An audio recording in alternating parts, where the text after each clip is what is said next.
Hello मेरे प्यारे बच्चों, जब से आरपीएफ का नोटिस निकला है यानी कल से, तो एक बात जो बहुत ज्यादा चर्चा का विषय बन चुकी है वो यह है कि जो ये नोटिस निकला है, जो 2500 वैकेंसियों का नोटिस निकला है, ये फर्जी है या रियल है या किसी वेबसाइट पर है या नहीं रेलवे की।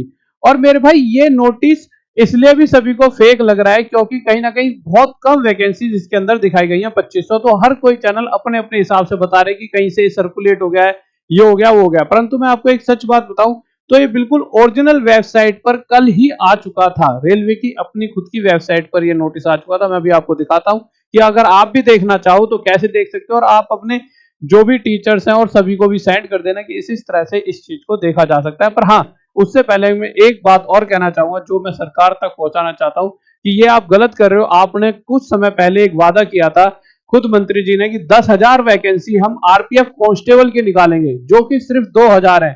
और इतने सालों से 5 साल बाद, 5 से 6 साल बाद आज वैकेंसी आती है, और उसके अंदर सिर्फ इतनी सी वैकेंसी, जबकि इतना बड़ा देश है, सेंटर की वैकेंसी है किसी स्टेट में। आज यूपी कांस्टेबल की स्टेट की वैकेंसी 60,000 से ज्यादा है।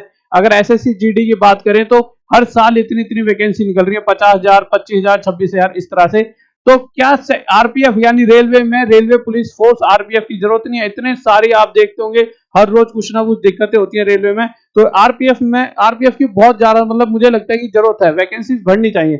अब मुद्दा यह है कि क्या ये ओरिजिनल है? तो ओरिजिनल के लिए आप क्या करो मेरे प्यारे बच्चों, खुद भी चेक कीजिए, अपने यार दोस्तों को भी जिन्हें लगता है ये फेक है, ऐसे ही सर्कुलेट हो गया, या फिर जिन्हें लगता है रियल तो है पर किसी क्लर्क वगैरह से, रेलवे के जो अंदर स्टाफ के मेंबर से ऐसे ही सर्कुलेट हो गया। नहीं, ये फेक नहीं है, कल ही आ चुका था रेलवे की एक वेबसाइट पे। आपको सिंपल indianrailways.gov.in लिखना है। उसके बाद आपको क्या करना है मेरे प्यारे बच्चों, यहाँ पर जाना है। जैसे आप लिखोगे ना, इस पे जरूर क्लिक करना, अबाउट इंडियन रेलवेज। इस पे जैसे क्लिक करोगे तो आप देखोगे रेलवे बोर्ड डायरेक्टरीज। इस पे जैसे ही क्लिक करते हो तो मेरे प्यारे बच्चों यहाँ पे आओगे तो यहाँ पे सिक्योरिटी दिखे। आवाज बिल्कुल क्लियर आ रही है? ठीक है। सिक्योरिटी पे जैसे ही क्लिक करोगे तो आपको यहाँ पर दिखता है सिक्योरिटी। अब आपने सिक्योरिटी पर क्लिक करा, बट फिर भी उसके बाद कुछ नहीं होगा, आपको नीचे जाना होगा और यहाँ पर जाओगे तो लो वर्ल्ड दिखेगा। लो वर्ल्ड पे क्लिक करते ही आपके लो वर्ल्ड के 4 ऑप्शन आएंगे, जिसमें से एक डायरेक्टिव्स है। अब आप कल से एक चीज देख रहे होंगे, डायरेक्टिव 65, डायरेक्टिव 65। लोग कह रहे हैं कुछ ये डायरेक्टिव 65 पता नहीं क्या है। अरे ये मतलब इस पॉइंट पर जैसे चौथा, पांचवा, छठा, तो डायरेक्टिव 65 खोलोगे तो आपको वो नोटिस मिल जाएगा जो सर्कुलेट हो रहा था। यानी कि रेलवे की ऑफिशियल वेबसाइट से ही ये नोटिस निकाला गया और ये सर्कुलेट किया गया है। तो ये फेक नोटिस नहीं है, बिल्कुल ओरिजिनल है। हाँ, बट इसके अंदर एक चीज जो सबसे बुरी लगी वो है इसकी वैकेंसीज। अगर नंबर ऑफ वैकेंसीज देखते हैं तो आप देखिए यहाँ पर साफ साफ देख रहे हैं कितनी वैकेंसीज है। 2,000 कांस्टेबल की वैकेंसीज इन्होंने बता रखी है यहाँ पे, और 250 वैकेंसी सिर्फ एसआई की बता रखी है। अब मेन मुद्दा आ जाता है बच्चों सारी चीजों पर, क्या क्या? सैलरी, सिलेबस, एग्जाम पैटर्न, योग्यता। तो सैलरी की बात कर लेते हैं एक बार जल्दी से। अगर हम सैलरी की बात करें, अच्छा एक बैच रात में 9 बजे फ्री बैच चल रहा है अभी कांस्टेबल के लिए, रेलवे वालों के लिए भी चला देंगे, सेम सिलेबस रहता है। उसके अलावा हमारी ऐप पर जाके आप सभी पीडीएफ वगैरह ले सकते हो। तो ये यहाँ पर सैलरी के बारे में बता रखा है। कांस्टेबल की अगर आप सैलरी बात करें तो 7th पे के हिसाब से कांस्टेबल की सैलरी 27,902 से लेकर 31,720 रुपए तक मतलब लाई करती है। और अगर हम बात करते हैं मेरे भाई आरपीएफ एसआई की, तो इनकी सैलरी मेरे भाई 35,440, ठीक है, या फिर बहुत जगह 43,300। RPF SI salary post the 7th पे commission stand at a basis pay of rupees 35,000 करीब with the total monthly salary ranging between rupees 43,300 and rupees 52,030 inclusive of allowance। अगर अलाउंस वगैरह मिला देंगे तो आपकी यही सैलरी शायद, अच्छा बच्चों बड़ा नहीं दिख रहा, तो मैं बड़ा कर देता हूँ बच्चों, ठीक है। तो यही सैलरी आपकी इससे यहाँ से यहाँ तक लाई करती है। तो सैलरी बात होगी, सैलरी मेन पॉइंट होता है। अब उसके अलावा आपके दिमाग में आएगा सर पैटर्न क्या रहेगा, सिलेबस वगैरह। तो मेरे भाई इसमें सब कुछ इन्होंने बता रखा है सिलेबस वगैरह के बारे में। सारा कुछ क्या रखा है कि मेरे भाई 3 फेजेस में एग्जाम होगा। फर्स्ट फेज, एक बार पेन ले लेते हैं, एक first phase, second phase, third phase. First phase में पेपर होगा, थर्ड सेकंड में फिजिकल होगा, थर्ड फेज में आपके डॉक्यूमेंट वेरिफिकेशन होंगे। उसके बाद नीचे क्या कहा गया है, उसके बाद नीचे जल्दी जल्दी देख लेते हैं। इसके अंदर जो मेन पॉइंट है बस मैं वो आपको बताता हुआ चलूंगा। 4 जोन रहेंगे आपके। उसके अलावा बाद में इसमें आगे क्या कहा गया है, इसमें बताया गया मिनिमम 20 है, मैक्सिमम 25 है। एसआई की मिनिमम 18, 25 मैक्सिमम कांस्टेबल की है, ठीक है। अब बच्चे कह रहे हैं कि सर इसमें रिलैक्सेशन मिलना चाहिए एज में। बिल्कुल, एज में रिलैक्सेशन मिलना चाहिए। नहीं मिलेगा तो आप और हम मिलकर एज में रिलैक्सेशन लेंगे। परंतु अब मुद्दा ये आता है कि 5 साल का लें, क्योंकि 5 साल बाद भर्ती आई है। तो बच्चों, तो 5 साल का रिलैक्सेशन ये बहुत मुश्किल से देंगे। कांस्टेबल में भी दिया है तो 3 साल का दिया है। क्यों? क्योंकि देखिए अगर 5 साल का ले लेंगे तो SC ST वाले जो बहुत सारे बच्चे होंगे हमारे, वो 35 साल वाले भी फॉर्म भर पाएंगे।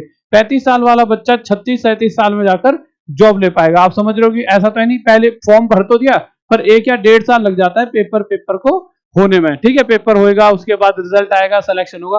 तो आप समझिए 37 साल का बच्चा वहां पर अगर जॉब कर रहा है तो कितने दिनों तक वो जॉब कर पाएगा, वो कितने दिनों तक जॉब को कर पाएगा। ठीक है, तो जॉब बहुत लंबा नहीं कर पाएगा। और फिर बेल्ट की जॉब होती है, आपको पता है पुलिस फोर्स की, आरपीएफ में एक एकदम ऐसा बच्चा बंदा होना चाहिए जो बहुत भीड़ को संभाल पाए। वहां पे आपको पता है कैसे कैसे धुरंधर रेलवे में सफर कर रहे होते हैं, तो बहुत ज्यादा छूट नहीं मांग सकते। हाँ, छूट मांगे 3 साल की, सभी टीचरों ने यही बात करी, 3 साल तक की छूट की बात आगे पहुंचाएंगे।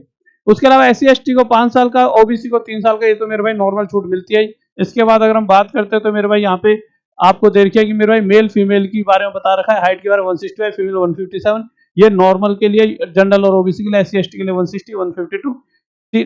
छाती की बता रखी है 80 से 85 तक, 80 नॉर्मल और 85 फुलाने के बाद। ठीक है, अगर हम आगे चलते हैं मेरे प्यारे बच्चों, तो यहाँ पर वो सारी चीजें बता रखी हैं कि फीस वगैरह क्या लगेगी, ये सारी चीजें क्या लगेंगी। ठीक है, उसके अलावा अगर मैं आगे बात करूं तो पैटर्न क्या रहेगा, तो आपको पता है मैथ, रीजनिंग और जीएस आती है। GS 50, total 120 question, 50, 35, 35, 35 math, 35 reasoning. और यही कांस्टेबल और एसआई दोनों के होते हैं, 120 क्वेश्चन आते हैं, टाइम 90 मिनट मिलता है इनका। अगर इसके बाद आगे बात करें सिलेबस की, तो अर्थमेटिक का आपको बात करें वही number system, whole number, decimal, fraction, percentage, fundamental rights, ratio, proportion, average, interest, profit and loss, discount, और इसी तरह से वो सारी चीजें आती हैं। जनरल अवेयरनेस में आती है, रीजनिंग में वही सेम जो रीजनिंग में आती है। तो नॉर्मल वही चीजें हैं जो अक्सर आती हैं, कुछ ऐसा अलग है नहीं। ठीक है, इसके अलावा 10 गुना बच्चों को फिजिकल के लिए बुलाया जाएगा, ये यहाँ पे लिखा हुआ है। आपको सर कहाँ लिखा हुआ है, तो आप यहाँ पे देखोगे तो यहाँ पे 10 गुना दे रखा है, 10 टाइम्स। ठीक है, इसके अलावा अगर बात करें आगे चलते हैं, तो आगे चलते हैं मेरे प्यारे बच्चों, आगे क्या दे रखा है, तो इसमें यहाँ पर आपको आगे दे रखा है कि मेरे भाई रेस के बारे में दे रखा है, दौड़ 6 मिनट 30 सेकंड, और मेरे भाई कांस्टेबल के लिए 5 मिनट 45 सेकंड। और आपको पता ही है कि मेरे भाई कांस्टेबल का फिजिकल ज्यादा तगड़ा मांगते हैं एसआई के मतलब कंडीशन में। और अगर गर्ल्स की बात करें तो 800 मीटर दौड़ना, और बॉयज की बात करें तो 1600। गर्ल्स की बात करें तो टाइमिंग ये दे रखी है यहाँ पे। ठीक है, इसके अलावा नीचे चलते हैं, और इसमें ऐसा कुछ खास नहीं है, 1-2 चीजें और बची हैं जो बहुत जरूरी है, वो और देख लो कि इसके अंदर आपके कम से कम वो क्या रहेगी कि कितने नंबर कम से कम आपको लाने ही लाने हैं। ठीक है, तो सब यहाँ पर बता रखा है एसआई के लिए कम से कम आपको जनरल और ओबीसी वालों को 42 नंबर क्वालिफाइंग के लाने लाने, और SC/ST के 36 नंबर लाने लाने। और इसी तरह से आपको आगे इनमें भी दे रखा है, कांस्टेबल में भी यही सेम 42 और 36 नंबर लाने लाने। तो इस तरह से सारा का सारा आपको पैटर्न मैंने आपको बता दिया है। ओरिजिनल ये आपकी वेबसाइट पर मैंने आपको दिखा दिया है। अपने किसी भी यार दोस्त को या भाई बंधु को दिखाना चाहो या टीचर को, तो आप बता सकते हो सर ऐसे ऐसे, जाके आप ओरिजिनल वेबसाइट पे जाके चेक कर सकते हो। तो ओरिजिनल है, आपको सैलरी के बारे में बता दिया, एग्जाम पैटर्न, योग्यता बता दिया, सिलेबस बता दिया। फिर अच्छा, योग्यता क्या है, आपकी 10th पास होनी चाहिए कांस्टेबल के लिए, और ग्रेजुएशन होनी चाहिए एसआई के लिए। ठीक है, तो ये योग्यता है आपकी। तो नॉर्मल सारे के सारी ये चीजें हैं आपकी। ठीक है, और आ जाइए मेरे भाई, फ्री बैच आज रात से 9 बजे स्टार्ट हो चुका है। टॉप तक ऐप पर पीडीएफ वगैरह सब कुछ, टेस्ट सीरीज फ्री वगैरह मिलती रहती है, तो जाके टॉप तक ऐप पर जा सकते हो। तो आज रात 9 बजे मिलते हैं राहुल देसवाल टॉप तक के साथ। बाय, जय हिंद, जय भारत, लव यू सबको, बाय।